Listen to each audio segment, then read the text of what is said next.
Dr. Bjorn Brenner researches and teaches Middle Eastern policies at the Swedish Defense University in Stockholm. In particular, he concentrates on domestic politics in Israel, Jordan, and the Palestinian Authority. He also pays close attention to the Gaza Strip and the tensions between the various parties there. And he is here with me in the studio. Good evening, and thank you very much for joining me. Thank you. You know, just yesterday, Mahmoud Abbas declared that he is considering to, let's say, take a step back or to cancel the Oslo Accords. And, you know, I'm trying to understand what this will mean in front of the international community and what it will mean actually in front of Hamas and the Gaza Strip and the Palestinian Authority itself. Yes, this is, of course, up to question still, but we should start by saying that what he actually threatened was to cancel the Oslo II Accords and not really the Oslo I. And the Oslo I, as we all know, was the recognition of Israel vis-a-vis, or the PLO and Israel vis-a-vis each other.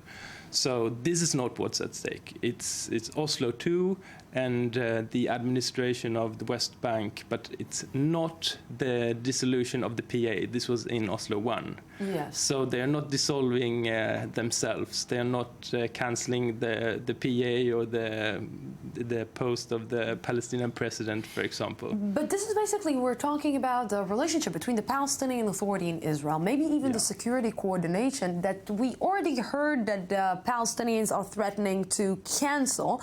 This can mean chaos, especially after if he is reconsidering to maybe step down from the position that he's holding right now. No, but so I think considering implications of this, definitely it is about the coordination of security with Israel, but it's of course also the move, the internationalization, the policy of the Palestinian Authority, what they want to, or the PLO, what they want to do to try to push Israel into talks, perhaps, or push Israel. So if we're looking at it exactly from the politics point of view, from the policy point of view, and if it's something like, let's say, that got to do with a bigger plan, I'm trying to look at the bigger picture.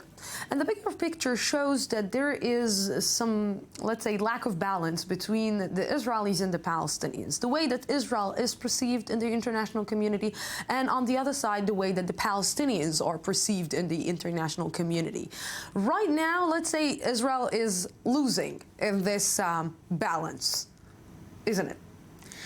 Well, maybe we can say that, but I think the Palestinians also have been losing for a long time. But looking at, and this threat of cancelling the Oslo II comes also in the context of an upcoming PLO session. Yes. That President Mahmoud Abbas has called on, and also rumors of that he will resign. He will probably not resign from being the president of the PA, but he will probably... And there are some rumors that he might cancel this meeting and this gathering. We'll see what happens, but it comes in this context. So this is really, I mean, we have to understand this in the context of Abbas not having achieved very much during his presidency. He will probably leave soon then, as we can suspect, and so he wants to have done something. There has been no elections. His term has ended 6 years ago, so there's no legitimacy for his position. So now his last kind of cry of help, or his last attempt to do something, is the internationalization of the conflict and the issue of a Palestinian state. You know, but if we're looking at it from this perspective, let's say the Palestinian, like you're saying, the Palestinian president hasn't done enough. He is getting old.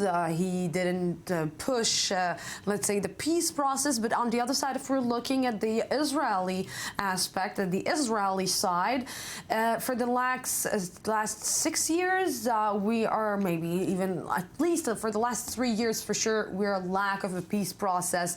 No one in the government is actually talking about progressing with the peace negotiation with the Palestinians. Benjamin Netanyahu is not even seeing Mahmoud Abbas as a partner, so you can say that both sides are the one to blame in this case. The one to blame, definitely, but we'll see how this impacts each side. I don't think the cancelling of the Oslo II will impact Israel very much. Perhaps it will push Israel a little bit more vis-à-vis the international community and make it a bit more difficult with international diplomacy for Israel.